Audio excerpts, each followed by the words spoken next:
ចាអញ្ចឹងចូលមកដល់សាច់រឿងយើងនិយាយទៅប្រហែលជាមានបងប្អូនមួយចំនួនគឺគាត់បានដឹងហើយថាពួកយើងទាំងពីរនាក់ហ្នឹងគឺ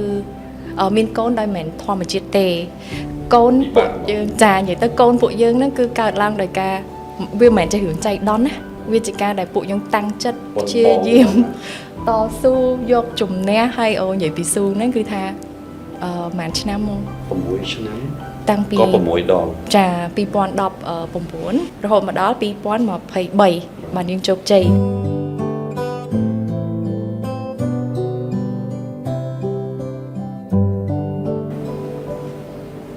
ជំរាបសួរបងប្អូនទាំងអស់គ្នាចាអ្នកស្ដាប់ទាំងអស់គ្នានាងខ្ញុំសមែនតាហើយស្វាគមន៍មកកាន់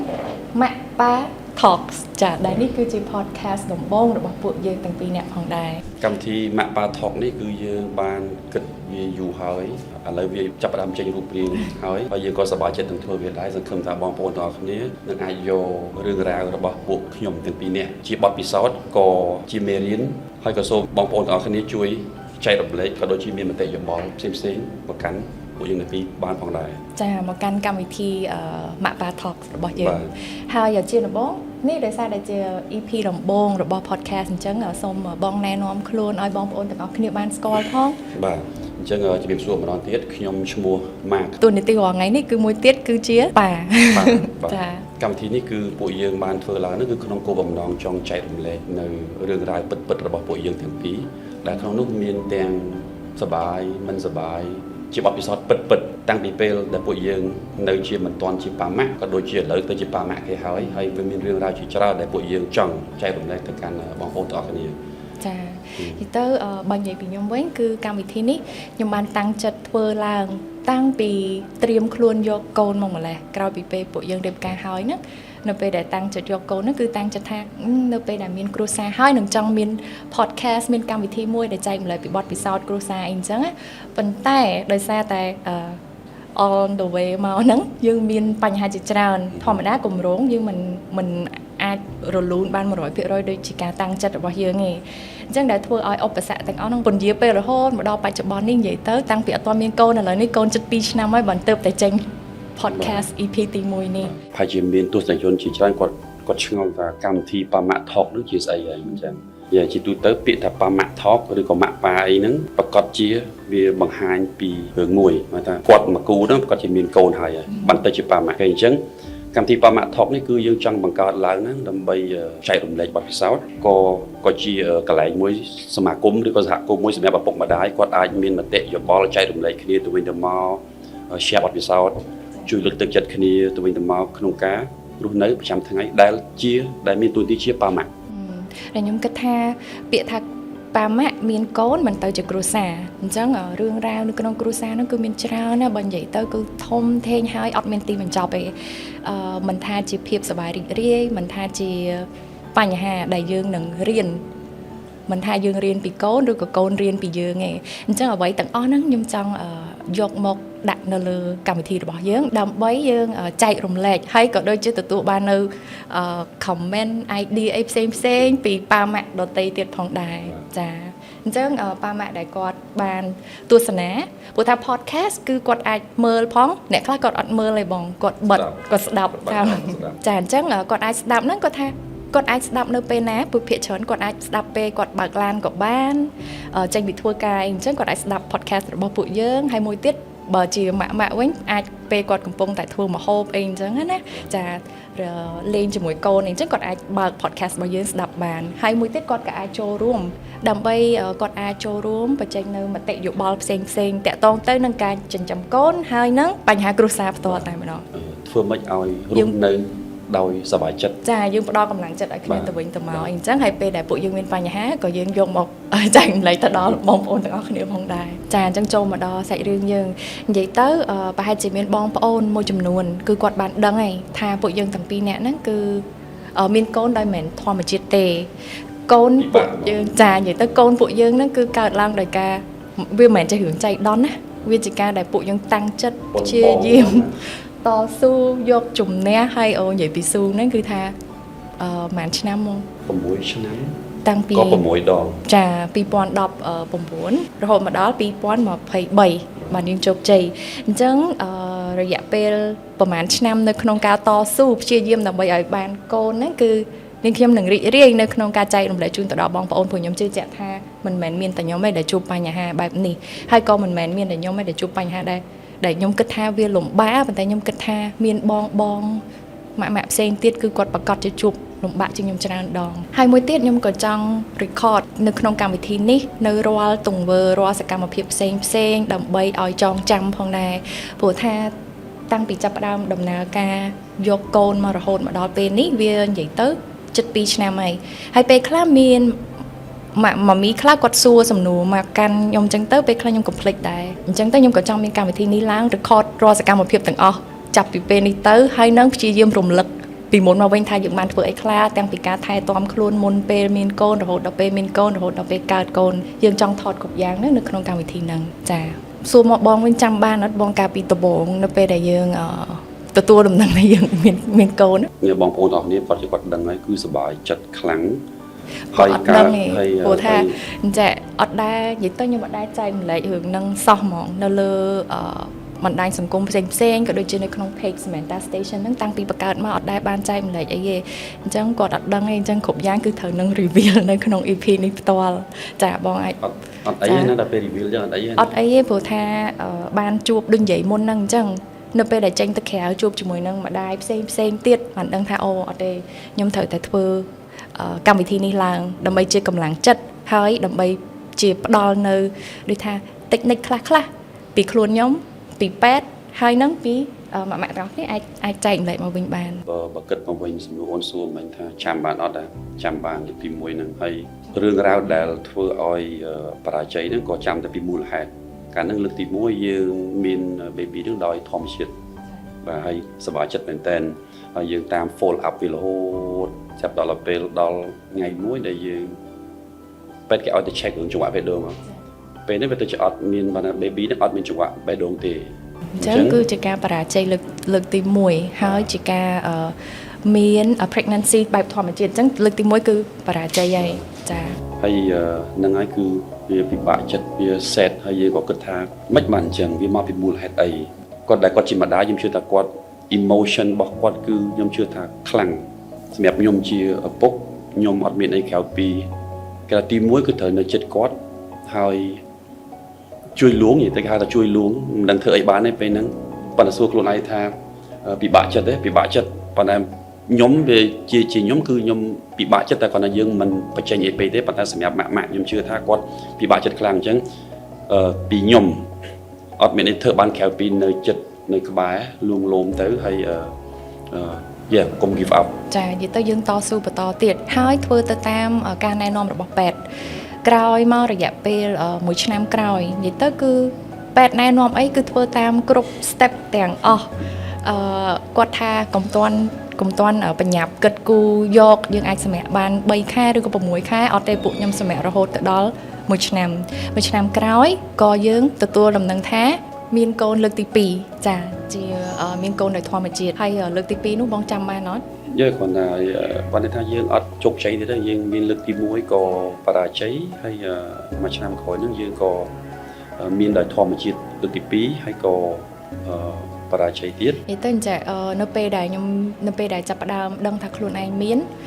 មានកូនគឺចាប់ផ្ដើមប្រយ័ត្នមែនតែនមិនថាទាំងរបស់ញ៉ាំមិនថាទាំងសកម្មភាពផ្សេងនិយាយទៅគឺខ្ញុំការពារតាំងពីដំបូងនៅពេលដែលដឹងហើយទៅពេទ្យលឿនហើយ follow ជាមួយនឹងពេទ្យរហូតប៉ុន្តែជាអកុសលអានេះគឺយើងអត់ដឹងថាមកពីអីទេដែលធ្វើឲ្យការមានកូនលើកទី2ដែលធម្មជាតិរបស់យើងហ្នឹងគឺគាត់អត់នៅចាអញ្ចឹងគឺអាចនិយាយបានថាលើកទី2ក៏យើងបរាជ័យដែរយើងក៏ដូចជាធ្លាប់ពេលខ្លះយើងឆ្ងល់យើងទៅពេទ្យ check ជាមួយនឹងពេទ្យ check ថាជាក់ស្ដែងយើងគិតថាប្រហែលជាមានភាគីណាខ្សោយឬក៏យ៉ាងម៉េចអីចឹងទៅប៉ុន្តែដល់ពេលលទ្ធផលចេញមកមានតែពេទ្យថាបើវាគាត់ថាអត់ទេអ្នកឯងទាំងពីរគឺអត់មានអីនេះផងខ្សោយទេអត់មានចម្លើយអីដែលជាក់លាក់ច្បាស់លាស់គឺអត់សូម្បីតែពេទ្យដុកទ័រក៏គាត់ប្រាប់ថានេះគឺជារឿងធម្មជាតិតែអត់អាចមានអ្នកណាទៅវាយតម្លៃថាមកពីខាងណាឬក៏មិនទេព្រោះយើងបានពិនិត្យអស់ហើយចាហើយ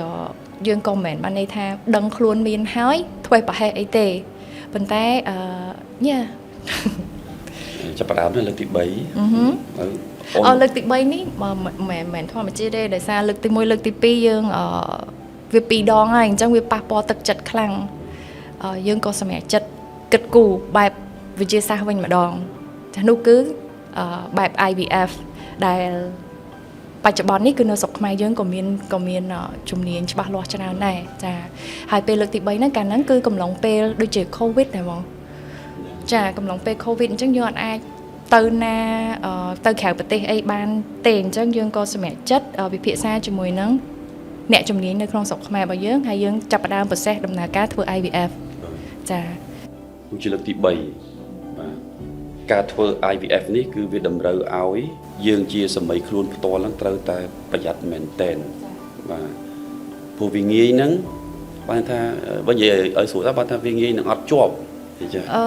ចាការយើងរត់ទៅរកវិទ្យាសាស្ត្រក៏មិនបានន័យថាយើងធ្វើវិធីហ្នឹងគឺនឹងសង្ឃឹមថា 100% នឹងបានកូនមិនដែរវាមិនមែនទេគឺគ្រប់យ៉ាងគឺទៅលើ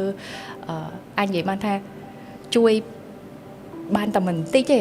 នៅក្នុង process នៃការធ្វើ IVF អ្វីដែលសំខាន់គឺទៅលើខ្លួនយើងហើយនឹងសុខភាពរបស់កូនយើងផងដែរចាអញ្ចឹងការធ្វើ IVF លើកទី1ក៏ដូចជាការត្រៀមនឹងមានកូនលើកទី3នេះដល់ថ្ងៃទៅតេស្តលទ្ធផលចាតេស្តឈាមគឺអត់គឺអត់គឺមានតែមួយឆ្នោតអូខេអញ្ចឹងយើងក៏មើលមុខគ្នានិយាយគ្នាមិនបាច់ឲ្យអូនឡើយយើងទៀតអត់ចោះចាញ់ទេគឺ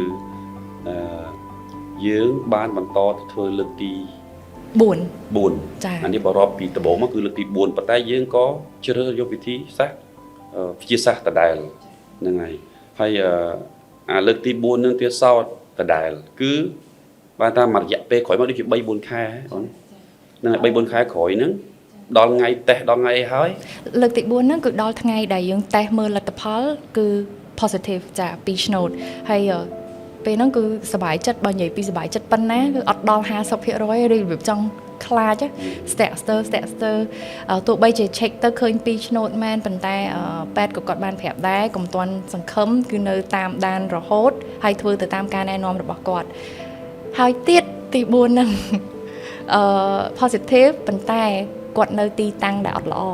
ដែលมันអាចធ្វើឲ្យការ pregnancy ហ្នឹងបន្តទៅបានគឺត្រូវតែបញ្ឈប់អញ្ចឹងគឺលើកទី4គឺយើងបរាជ័យទៀតចាបន្ទាប់មកយើងក៏សម្រាប់ដូចជាចូលចិត្ត1ឆ្នាំកន្លះអីដែរចាក្រោយ COVID រៀងស្បើយដែរការតាំងចិត្តការពុះពៀការចង់បានកូនហ្នឹងគឺនៅតែជាអ្វីមួយដែលជាគេហៅថា goal ចាគោលដៅរបស់យើងអញ្ចឹងយើងអត់ចោះចាញ់ហើយសម្រាប់ខ្ញុំផ្ទាល់គឺកម្លាំងចិត្តគឺពេញ 100% អញ្ចឹងចំយំនៅពេលដែលនិយាយពីរឿងហ្នឹងគឺទោះបីជាឥឡូវនេះយើងមាន baby មកហើយប៉ុន្តែគឺនៅតែនឹកឃើញបាទយើងនៅតែនឹកឃើញពីភាពលំបាកប៉ុន្តែយ៉ាងណាយើងក៏សប្បាយចិត្តលើសលប់ដោយសារតែយើងមាន baby ហើយ baby លើកនេះទៀតក៏យើងបានថាយើងមើលទៅគាត់គឺយើងប៉ុណ្្នឹងគឺ enough ចាប៉ុន្តែពេញចិត្តមែនតើចាប៉ុន្តែអត់ទាន់ចាប់ទេមិញចែកម្លែកអត់ទាន់អស់ហើយលើកទី4ហ្នឹងគឺយើងទៅក្រៅប្រទេសម្ដងទៅជួបជាមួយនឹងដុកទ័រដែលនិយាយទៅឲ្យតែមានអ្នកណែនាំថាដុកទ័រនេះប្រកែទៅក្រៅប្រទេសនេះចាលើកទី5សំតូនហ្នឹងឯងលើកទី5យើងទៅហើយពិភាក្សាជាមួយនឹងដុកទ័រហើយយើងក៏សម្រេចចិត្តធ្វើសារឡើងវិញម្ដងទៀត IVF ឡើងវិញចាប់ពី0ឡើងមកវិញចាបើសិនជាប៉ាម៉ាក់បងស្ត្រីយើងដែលគាត់កំពុងតែធ្វើ IVF គាត់ប្រកាសជាដឹងហើយថាការដែលចាប់ពី0មក process នៅក្នុងការធ្វើ IVF គឺពិបាកយ៉ាងណានិយាយទៅគឺថាពេលវេលាហ្នឹងគឺ0គឺត្រូវទៅ give ឲ្យទៅ process នឹងអស់រលីងតែម្ដងហើយមួយទៀតប្រយ័ត្នប្រយែងតែក្នុងការរៀបចំខ្លួនការពារខ្លួនអីទាំងអស់ហ្នឹងគឺខ្ញុំនឹងទុកធ្វើនៅក្នុង EP មួយទៀតចែកម្លែកទៅដល់បងស្ត្រីម៉ាមីផ្ទាល់តែម្ដងគឺអញ្ចឹងឡើយយើងតលើកទី5នោះដូចជា positive មិនអញ្ចឹងហើយដល់ថ្ងៃតេស្តលទ្ធផលតេស្តទៅ2ឆ្នោតទៀតវា2ហើយឥឡូវនេះយើងហោះមកវិញពេលហ្នឹងខ្ញុំជាមួយគាត់បានភាសានេះថាចេះដល់កុំឲ្យខាត់ពេលក៏បានសួរគាត់ដែរថាអូនមិនឥឡូវយើងដាក់2មកទៅចាំទេត្រូវទេ តែដល់ពេលដែលយើងសម្រាប់ចិត្តថាអូខេឥឡូវយើងគិតថាមានហើយយើងមកស្រុកខ្មែរវិញ យើងធ្វើតែ ដូចជាមកទឹកក្រោយហី ចានៅពេលដល់ថ្ងៃដែលពេទ្យណាត់ឲ្យទៅតេស្តមើលម្ដងទៀតបាត់ទៅវិញដល់អត់មានមូលហេតុនិយាយទៅយើងក៏ឆ្ងល់ហើយពិតជាឆ្ងល់សំណួរពេញក្បាលតែម្ដងថាអត់ដឹងថាមកពីអីតែទៀតធ្វើទៀតបាទលើកទី6ហើយលើកទី6នេះហើយដែលពួកយើងថាសម្រាប់ចុះហ្នឹងហើយប៉ុន្តែអញ្ចឹងចង់ចែកម្លែកបន្តិចលើកទី6នេះគឺជាការធ្វើដោយលែងសង្ឃឹមហើយគឺលក្ខណៈថាបានក៏បានអត់ក៏អត់ដែលភាគច្រើនណាអ្នកដែលជោគជ័យច្រើនតែអញ្ចឹងបងច្រើនតែដំណាក់កាលមួយដែលលក្ខណៈថាលែង pressure មកលើខ្លួនឯងពេកលក្ខណៈថាបានក៏បានមិនបានក៏អត់ទទួលយកការពិតប៉ុន្តែអញ្ចឹងអាហ្នឹងមានអីមួយចង់ប្រាប់ថាកុំដាក់សម្ពាធលើខ្លួនឯងពេកពេលខ្លះដល់ពេលយើងសម្ពាធពេកគិតពេកបារម្ភពេកវាទៅជាអត់ណាព្រោះហ្នឹងបើយើងគិតឲ្យមែនតើវាស៊ីអារម្មណ៍យើងខ្លាំងនៅពេលដែលយើងគិតហើយអាការគិតបែបហ្នឹងហើយវា affect មកលើអរម៉ូនអីផ្សេងរាងកាយរបស់ស្ត្រីអញ្ចឹងហ្នឹងហើយគួរតែធ្វើដោយសប្បាយចិត្តកុំដាក់សម្ពាធហើយបើសិនជាកូនបានក៏បានមិនបានក៏ហីតាមនឹងទៅយើងចឹងនិយាយថាយើងរស់នៅប្តីប្រពន្ធទោះបីជាអត់មានកូនក៏មិនមែនជាក៏មិនមែនបានន័យថាប្តីប្រពន្ធអត់អាចរស់នៅមួយគ្នាតែពីរនាក់បានដែរយើងត្រូវចេះបង្កើតសុភមង្គលជាមួយគ្នាហើយរស់នៅជាមួយគ្នាបានហើយបើសិនជាមានកូនក៏វាកាន់តែល្អជាងនឹងទៅទៀតអញ្ចឹងលើកទី6របស់ពួកយើងហ្នឹងគឺយើងលែងតាំងចិត្តហើយលក្ខណៈថាបណ្ដោយតាមជោគវាសនាហើយធ្វើទៅតាមហ្នឹងលែងបង្ខំលែងអ្វីគ្រប់សពបែបយ៉ាងគឺយើងបធូរហើយចុងលើកទី6ហ្នឹងលទ្ធផលគឺជោគជ័យចាដែលយើងមានកូនរហូតមកដល់សប្តាហ៍ថ្ងៃនេះឥឡូវនេះគាត់អាយុ72ឆ្នាំហើយនៅក្នុងប៉ាម៉ាក់ Talks ឬក៏ម៉ាក់ប៉ា Talks នេះគឺមានអ្វី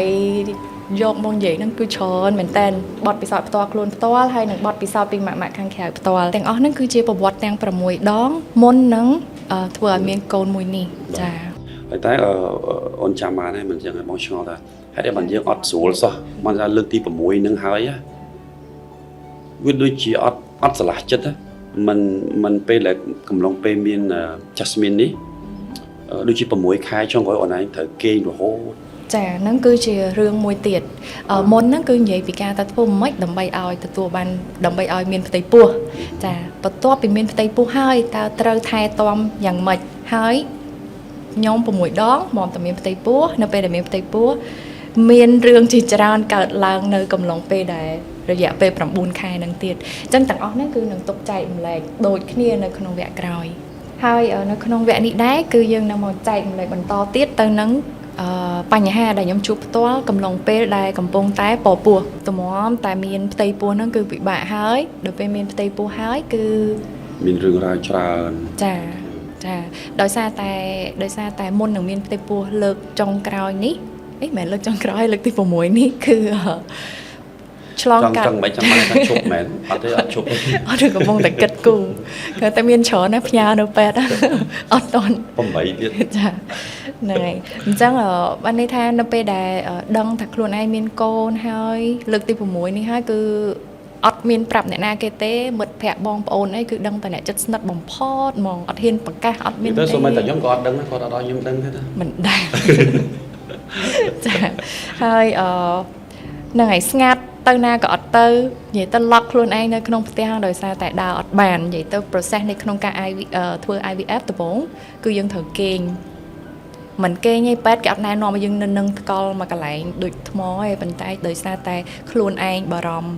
ហើយក៏អញ្ចឹងយើងអត់សូវហ៊ាន move អត់សូវមានគេហៅថាចលនាហ្មងនេះសុខចិត្តនៅមកកន្លែងគេងឡើងចុះចដើក៏អត់ឡើងដែរញ៉ាំបាយនៅលើគ្រែចា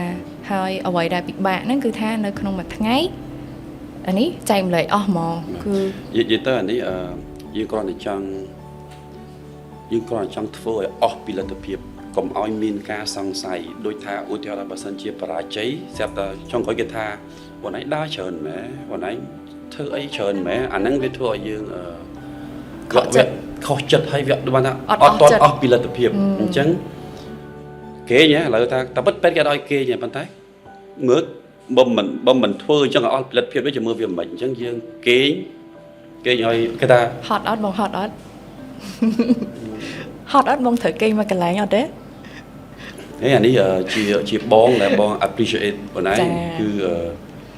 វាពិបាកជំនួស ហ្នឹងហើយ ណាឲ្យដើរបានដល់ពេលឲ្យគេងវាហត់មួយយ៉ាង ចាំតាមពិតទៅបើពីពេទ្យមកគាត់អត់បានណែនាំឲ្យយើងធ្វើអញ្ចឹងទេព្រោះថាកលឹះសំខាន់នៅក្នុងការធ្វើ IVF ឲ្យជោគជ័យហ្នឹងគឺបើយើងដឹងឲ្យច្បាស់គឺអត់មានអីស្មុគស្មាញច្រើនទេ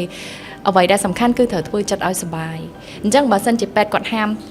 ធ្វើនេះក៏អត់បានធ្វើនោះក៏អត់បានអញ្ចឹងវាទៅជាសម្ពាធអញ្ចឹងធ្វើឲ្យម្ដាយហ្នឹង stress អញ្ចឹងតែកាលណា stress វានឹងប៉ះពាល់ទៅដល់ hormone អញ្ចឹងវាអាចនឹងមានផលប៉ះពាល់ទៅក្នុងការមានផ្ទៃពោះអញ្ចឹងមិនពេទ្យចាអញ្ចឹងមិនពេទ្យគាត់តែងតែព្យាយាមប្រាប់ថាអត់អីទេចង់ធ្វើអីធ្វើទៅមើលឲ្យសុបាយបើចង់ទៅផ្សារក៏ទៅតែប៉ុន្តែកុំឲ្យដូចថាធ្វើសកម្មភាពអីផ្សេងដូចជាការរត់ឡើងចដើមួយថ្ងៃតែម្ដងបានហើយកុំឡើងចុះហើយកុំនិយាយទៅធ្វើដូចខ្លួនយើងអត់មានអីតែប៉ុណ្្នឹងទេអ្វីដែលសំខាន់គឺគាត់ចង់ផ្ដោតឲ្យម្ដាយហ្នឹងថែរក្សាអារម្មណ៍ខ្លួនឯងឲ្យបាននឹងឲ្យបានច្រើនតាមតែអាចធ្វើទៅបានកុំឲ្យសុបាយក៏កុំសុបាយពេកហើយបើ set អត់សុបាយចិត្តហ្នឹងក៏កុំឲ្យចុះពេកអញ្ចឹងទៅវាហូម៉ូនយើងឡើងចុះទៅគឺវាអត់ល្អនេះហើយគឺជាកន្លឹះសំខាន់អញ្ចឹងបើសិនជាបងម៉ាក់ដែលគាត់អាចធ្វើកន្លែងនេះបានគាត់អត់ចាំបាច់គេងមកកន្លែងហ្នឹងការគេងនៅមួយកន្លែងអានេះខ្ញុំនិយាយរៀងបែបបញ្ច្រាស់គ្នាបន្តិចតែពិតការគេងមួយកន្លែងច្បាស់ណាស់វាធ្វើឲ្យយើងតែអបសុកតែ stress វាចាប់ដើមមានបញ្ហាប៉ុន្តែដោយសារតែយើងនេះវាមានប្រវត្តិហើយបើនិយាយរួមមកថាសុខភាពនៅក្នុងការមានផ្ទៃពោះរបស់អូនក៏និយាយពាក្យថាខ្សោយវាខ្សោយមិនចឹងបាទវាមិនមែនដូចនេះធម្មតាអញ្ចឹងបានយើងត្រូវការថែទាំការញ៉ាំចំណីអីផ្សេងហ្នឹងគឺមានគោលការណ៍ពីរសំខាន់ដែលដុកទ័រគាត់ហាមហើយនឹងឲ្យយើងប្រយ័ត្នទី1គឺហាមរាគនោះមកនេះយើងហាមញ៉ាំបន្លែឆៅបន្លែអីផ្សេងយ៉ាអ៊ូយូហ្គើតអីបើសិនជាអ្នកណាដែលគាត់ញ៉ាំអត់បានញ៉ាំទៅជាធម្មតាគាត់មាននេះអញ្ចឹងគឺត្រូវកាត់បន្ថយសិននិយាយទៅផ្លែឈើមួយចំនួនអីក៏អញ្ចឹងដែរត្រូវយកចិត្តទុកដាក់មែនតើហើយនឹងមួយទៀតគឺហាមប្រឹងអីគេប្រឹងបន្ទោបងចានិយាយទៅគឺធ្វើឲ្យខ្លួនយើងធម្មតាញ៉ាំរបស់ដែលឆ្អិនញ៉ាំបន្លែដែលឆ្អិនញ៉ាំសាច់ដែលឆ្អិនហើយត្រូវមានប្រូតេអ៊ីនត្រូវមានបន្លែត្រូវមានទឹកត្រូវមានអីអូខេអញ្ចឹងចុះនៅពេលដែលយើងក៏ដូចជាអូនដឹងថាមាន baby ហើយពេលហ្នឹងខ្ញុំចាំបានថាកំឡុងពេលនោះណាអូនធ្វើអីខ្លះនៅក្នុងពេលដែលកំពុងតែមានទម្ងន់មានកូនចាអូច្រើនមែនតើជាធម្មតាមនុស្សស្រីយើងនៅពេលដែលមានកូននៅក្នុងត្រីមាសទី1គឺជាត្រីមាសដែលត្រូវប្រយ័ត្នបំផុតហើយគ្រប់គ្នាមិនថាមានបែបធម្មជាតិឬក៏មានបែបណាគឺត្រូវតែប្រយ័ត្នទី2គាត់រៀងធូរបន្តិចណាដល់ទី3គឺត្រូវតែប្រយ័ត្នមួយទៀតព្រោះថាចិត្តដល់ពេលដែលត្រូវសម្រាលចាសម្រាប់ខ្ញុំវិញគឺទី1គឺត្រូវតែប្រយ័ត្នលើសដើមហើយព្រោះមិនមែនជាការមានកូនធម្មជាតិទេទី2ដល់ពេលចូលដល់ត្រីមាសទី2រៀងធូរបន្តិចបានប្រហែលជា1ខែ2ខែធូរហ្នឹងក៏អត់មានបានទៅណាដែរគឺនៅផ្ទះអាចត្រឹមតែចុះពីបន្ទប់មកខាងក្រោមតែប៉ុណ្្នឹងឯងបន្ទាប់មកប៉ុន្តែនៅក្នុងត្រីមាសទី2នេះក៏មានការហោះទៅធ្វើដំណើរទៅជួបដុកទ័រនៅក្រៅប្រទេសដើម្បី follow up ចា condition ផ្សេងដល់ពេលដល់ត្រីមាសទី3គឺទទួលបាននៅដំណឹងមួយដែលមានអាការៈដែលគេហៅថាកូនអាចនឹងកើតមុនកូនគំរាមនឹងកើតមុនប្រឈមនឹងបញ្ហានឹងទៀតអញ្ចឹងពេលនោះហើយគឺជាពេលដែលដើរលេងបានតែម្ដងគឺត្រូវនៅលើគ្រែរហូតអញ្ចឹងក៏ខ្ញុំត្រូវហោះទៅ stand by នៅប្រទេសក្រៅ stand by រហូតដល់ថ្ងៃសម្រាលហើយនៅពេលដែល stand by ហ្នឹងគឺអត់ទៅណាទេជួល hotel ជួល condo នៅក្នុងរាប់ខែតែម្ដងចាដូចជាប្រហែល3ខែហ្នឹងចា3ខែអញ្ចឹងគឺជាបទពិសោធន៍ជីវិតមួយដែលនឹកស្មានមិនដល់ហើយបើសិនជាមិននិយាយបើសិនជាទុកនៅគឺនៅតែជារឿងប្រវត្តិរបស់យើងមួយអញ្ចឹងប៉ុន្តែពួកយើងក៏សម្រេចចិត្តនៅក្នុងការចែករំលែកទៅដល់បងប្អូនហើយចង់និយាយដើម្បីជា memory របស់ពួកយើងផងដែរเนาะអូខេសម្រាប់បងចាំថាជាពេលដែល3ខែនៅពេលដែលចេញរោគសញ្ញាបែបហ្នឹងហៅវិញអូនថាគេគាត់គម្រាមនឹងកើតមុនអាចនឹងកើតមុនអូខេ សម្រាប់បងណាបងឃើញពេលហ្នឹងគឺសម្រាប់បងគឺវាពិបាកពេលដល់ណៃដឹងហើយស្រាប់តែចាប់ផ្ដើមត្រូវគេងអាហ្នឹងបងឃើញនឹងភ្នែកត្រូវគេងសំបីតាយកអីទៅឲ្យញ៉ាំក៏ត្រូវយកទៅឲ្យញ៉ាំលើគេដែរអញ្ចឹងបងថាអូនមានអារម្មណ៍បើយកណៃអាចចែកនិយាយតិចមើលថាមានអារម្មណ៍មិនពេលហ្នឹងលើកាលហ្នឹងសំបីតាញ៉ាំបាយក៏អាចអង្គុយតែឃើញថាសុបាយចិត្តខ្លាំងហ្នឹងគឺនិយាយទៅអត់ដឹងអារម្មណ៍ពិបាកនឹងបរិយាយប្រាប់ថាអារម្មណ៍ពេលហ្នឹងមិនទេព្រោះវាខុសពីការដែលយើងគេងនៅលើគ្រែពេលដែលពោះអត់ទាន់ធំហើយពេលហ្នឹងគឺនៅសល់ចិត្តកើតហើយអញ្ចឹងពោះរៀងធំអញ្ចឹងយើងហើយអត់អាចកម្រើកអត់អាចធ្វើចលនាអីច្រើនបានទេត្រូវនៅមួយកន្លែងសំបីតែញ៉ាំបាយក៏អាចអង្គុយបានដែរខ្ញុំត្រូវគេងហើយងើបបានតកបន្តិចទេងើបបានតកបន្តិចអញ្ចឹងញ៉ាំប្រឈមមុខទៅនឹងការឈឺកាពះព្រោះដល់ពេលយើងញ៉ាំអញ្ចឹងទៅអាប្រព័ន្ធរំលាយអាហារយើងហ្នឹងវាអត់ល្អគេងនៅក្នុងអូតែលគេងនៅក្នុងបន្ទប់ខុនដូហ្នឹងគឺមានតែប្រហែល30ដឺក្រេយើងទៅណាអត់រួចហ្មងហើយអ្វីដែលសំខាន់គឺត្រូវធ្វើចិត្តខ្លួនឯងឲ្យសុបាយហាម stress ព្រោះកាលណា stress ពុបពោះចាប់ផ្ដើមរឹងកូនចាប់ផ្ដើមប្រឹងអញ្ចឹងពេលហ្នឹងគឺសុបាយពេកក៏អត់បានពេលដែលសុបាយពេកពេលដែលមើលរឿងកំ pl ែងសោចខ្លាំងពោះរឹងទៀតណាsad ពេកមើលរឿងកំសត់ពេកឬក៏ stress គិតច្រើនពោះចាប់ផ្ដើមរឹងទៀតអញ្ចឹងគឺរាងកាយយើងហ្នឹងគឺយើងត្រូវតែ relax ហើយមុនគេងត្រូវតែសមាធិអានសៀវភៅស្ដាប់ចម្រៀងនិយាយទៅធ្វើមិនព្យាយាមឲ្យដល់ទីបំផុតធ្វើយ៉ាងម៉េចឲ្យបានឲ្យកូននៅក្នុងពោះឲ្យបានយូរបំផុតព្រោះថាបើសិនជាកូនកើតមុននឹងប្រឈមមុខជាមួយនឹងបញ្ហាជំងឺជាច្រើននៅថ្ងៃខាងមុខតាំងពីកូននៅទូរហូតដល់កូនធំឡើងគាត់នឹងនិយាយទៅជាមនុស្សដែលអត់មានសុខភាពល្អអញ្ចឹងយើងអត់ចង់ឲ្យមានបញ្ហានឹងកើតឡើងទេធ្វើមិនពជាពេលបានមួយថ្ងៃ24ម៉ោងហ្នឹងគឺសុបាយចិត្តណាស់តែអូនធ្វើបានទេចាធ្វើបានហើយកូនរបស់យើងក៏គ្រប់ខែបានត្រឹមត្រូវនិយាយពីបើនិយាយពីកូនគ្រប់ខែវិញកូនដូចជាគេហៅថាម៉េចគាត់ចេះរើសពេលវេលារបស់គាត់ទៀតគឺចំថ្ងៃហ្នឹងគឺគ្រប់ថ្ងៃហ្នឹងតែម្ដងគឺគាត់កើតចាហើយបងប្អូនទាំងអស់គ្នាប្រហែលជាគិតថាមិញនេះគឺថាកូនកើតមកគ្រប់ខែហើយចប់ហើយណាតែមិនមែនប៉ុណ្្នឹងទេចាគឺខ្ញុំប្រឈមទៅនឹងរឿងមួយទៀតដែលដោយសារតែពេលដែលទម្ងន់ហ្នឹងអត់សូវបានដើរទេអញ្ចឹងធ្វើឲ្យតសៃជង្គង់ហ្នឹងពេទ្យថាតសៃជង្គង់មិនបងពេទ្យប្រាប់បងដូចជាវាពាក់ព័ន្ធមួយសន្លាក់អីចឹងវាថាយើងអត់ដើរយូរពេកទៅវាស្វិតវាអាចថាស្វិតហ្នឹងចាហើយពេទ្យគាត់បានប្រាប់ទៀតថាបើសិនជាអត់ដើរថែមមិនខែទៀតគឺអាចនឹងខ្វិនតែម្ដងចាគឺកន្លែងហ្នឹងឯងខ្ញុំប្រឈមមកទៅនឹងការឈឺជង្គង់ខ្លាំងមែនតើថ្នាក់នៅក្រោយសម្រាលហើយគឺដើរអត់បានទេងើបសូម្បីតែងើបអង្គុយងើបពីខែងើបហ្នឹងគឺអត់បានគឺញ័រអស់ហើយត្រូវតែមានអ្នកជួយទាញចាហ្នឹងគឺជារឿងមួយទៀតហើយនៅពេលដែលសម្រាលដោយសារតែអត់បានដើរអញ្ចឹងហើយកូនពួកយើងតាំងចិត្តថាចង់សម្រាលបែបធម្មជាតិព្រោះមានការពិភាក្សាគិតគូរគ្នាថាមួយណាដែលល្អចាចង់ធម្មជាតិណាប៉ុន្តែដោយសារតែអត់បានដើរអញ្ចឹងកូនអត់បានបវល់ក្បាលទេប៉ុន្តែខ្ញុំឈឺពោះកើតប៉ុន្តែកើតអត់បានដោយសារកូនអត់បវល់ក្បាលអញ្ចឹងចាអញ្ចឹងគឺប្រឈមទៅនឹងឈឺពោះកើតហើយកើតអត់បានហើយត្រូវទៅវះសម្រាប់ខ្ញុំនៅចិត្តគាត់ពេលដែលគាត់ប្រឹងយូរពេកទៅហើយវាទៅជានឹងឲ្យកាត់អត់ចេញក៏ដោយសារតែ baby នេះគាត់អត់បវល់ក្បាលមកតាមធម្មជាតិអញ្ចឹងក៏បង្ខំចិត្តថាត្រូវវះពេលនោះហើយដល់ពេលវះហើយនិយាយទៅសម្រាប់ខ្ញុំពេលហ្នឹងខ្ញុំភ័យវាទៅជាភ័យជាងទៅទៀតព្រោះអីពេលដែលកូនកើតមកហើយខ្ញុំសប្បាយហើយខ្ញុំលឺសូរសំឡេង baby យំប៉ុន្តែដល់ពេលគេឲ្យវគ្គមួយគេថាអូខេយើងអាចថតរូបមួយម៉ាមីបានពេលហ្នឹងចាកាត់បងបន្តិចដោយសារពេលដែលកំពុងតែឈឺពេលហ្នឹងឈឺ2ម៉ោងជាងហើយមិនគេអស់ចូលទៅបន្ទប់វះហ្នឹងផ្ដាំទៀតងាកមកផ្ដាំបងកុំភ្លេចកន្លែងថតរូបប្រយ័ត្នពេទ្យភ្លេចថតរូបឲ្យយើងផ្ដាំកន្លែងហ្នឹងទៀតហើយងាកទៅឈឺតតែដល់ពេលចៃដន្យនៅពេលដែលកើតហើយឮសូរសំឡេងកូនយំបន្តិចខ្ញុំអត់ដឹងថាខ្ញុំមិនទេខ្ញុំមានអារម្មណ៍ថាខ្ញុំទៅនៅក្នុងភពផ្សេងមួយទៀតពេលហ្នឹងអូនថតរូបមួយបងបើកភ្នែកប៉ុន្តែបង20ទៅហេតុអីបានបើកភ្នែកហើយហៅអត់ឮចាទៅជា ដូចផ្លឹក ដូចស្មាតទៅដូចសន្លប់បងអត់គិតថាសន្លប់ទេបងទៅគិតស្អីផ្សេងភ័យពេលហ្នឹងចាប់ដល់ដុកទ័រថាអូខេ she's okay កុំបារម្ភគាត់អត់អីទេហ្នឹងហើយទីទៀតគាត់ដឹងខ្លួនហើយ តែពេលហ្នឹងបងអត់ដឹងអូននៅណាត្រូវអូននៅក្នុងពិភពលោកផ្សេងមួយទៀតឮសូរតែសំឡេងទេប៉ុន្តែនិយាយពីទៅឃើញខ្លួនឯងនៅក្នុង Wonderland មានតងមានពេជ្រប៉ោងមានអីប៉ុន្តែអូយ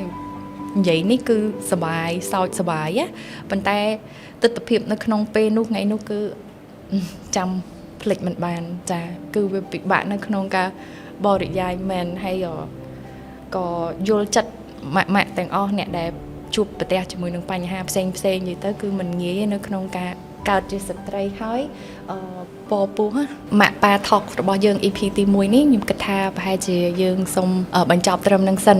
ហើយមុននេះគឺបានចែករំលែកច្រើនមែនតើតាក់ទងទៅនឹងយើងអាចនិយាយថាជាផ្លូវមួយដែលធ្វើឲ្យយើងពីរនាក់ខ្លាយមកជាម៉ាក់និងប៉ាចាហើយក៏ជាបទពិសោធន៍រឿងពិតដែលមិនដែលចែករំលែកនៅទីណាតែចែករំលែកនៅទីនេះដំបូងគេបំផុតជូនទៅដល់បងប្អូនទាំងអស់គ្នាចាសង្ឃឹមថាបទពិសោធន៍របស់ពួកយើងទាំងពីរនាក់អាចជួយផ្ដល់ជាកម្លាំងចិត្តក៏ដូចជាផ្ដល់ជាមេរៀនខ្លះជូនទៅដល់ស្វាមីភរិយាចាគូស្វាមីភរិយាដែលគាត់កំពុងតែត្រៀមនិងមានគម្រោងថានឹងយកកូនចាបើសង្ឃឹមថាមិនច្រើនតែក៏តិចដែរស្វាមីខ្ញុំគិតថាអ្វីដែលអាចធ្វើទៅបានគឺកុំញ៉ាំងកម្មវិធីធ្វើឲ្យខាងភរិយានឹងខឹងឲ្យសោះអានឹងគឺសំខាន់បើអាចជៀសបានជៀសនឹងឲ្យអ្វីដែលអាចគេធ្វើជាដៃជើងគាត់បានហ្នឹងព្យាយាមនៅចិត្តគាត់ឲ្យច្រើនទៅហើយមួយទៀតក៏ជាកន្លឹះទៅដល់អ្នកដែលមានបញ្ហានៅក្នុងការមានកូនដូចគ្នាពួកយើងទាំងពីរនាក់ក៏សូមផ្ដល់ជាកម្លាំងចិត្តហើយយើងក៏មាននៅកន្លឹះខ្លះដែរកុំ give up មួយហើយមួយទៀតដល់រាប់ណាយើងមានអារម្មណ៍ថាយើងមិនទាន់ធ្វើវាអស់លទ្ធភាពទេយើងកុំ give up ខ្ញុំជឿថាការប្រឹងប្រែងអ្វីមួយឲ្យតែធ្វើវាអស់ពីលទ្ធភាពខ្ញុំជឿថានឹងមានលទ្ធផលចាទី2គឺសូមស្វែងរកគ្រូពេទ្យដែលមានជំនាញច្បាស់លាស់ហើយស្ដាប់ពីគ្រូពេទ្យដែលមានជំនាញច្បាស់លាស់ហើយទៅជួបផ្ទាល់ជាមួយនឹងគ្រូពេទ្យដែលគាត់ពិនិត្យទៅលើសុខភាពយើងផ្ទាល់កុំព្យាយាម search រកព័ត៌មានផ្សេងតាមបណ្ដាញអ៊ីនធឺណិតអីហើយយកមកសាកល្បងព្រោះថាវាជារឿងគ្រោះថ្នាក់ដល់ជីវិតអញ្ចឹងគួរណាតែទៅជួបផ្ទាល់ចានេះគ្រាន់តែជាផ្នែកដំបូងនៃដំណើរការមកកាន់ម៉ាក់និងប៉ា podcast របស់ពួកយើងទាំងពីរនាក់ទេចានៅក្នុងវគ្គក្រោយគឺយើងនឹងមានរឿងរ៉ាវជាច្រើនទៀតដែលនឹងចែករំលែកជាមួយនឹងបងប្អូនទាំងអស់គ្នាដែលតាក់ទងទៅនឹងបញ្ហាកូនការចិញ្ចឹមបីបាច់កូនហើយនឹងបញ្ហាគ្រួសារផ្សេងទៀតចាដូច្នេះកុំភ្លេចចុច like និង share និងចូលរួមចែករំលែកនៅមតិយោបល់ផ្សេងរបស់បងប្អូនទាំងអស់គ្នានៅក្នុង comment ខាងក្រោមជួបគ្នានៅ EP បន្តទៀតនៅក្នុង Mac Pa Podcast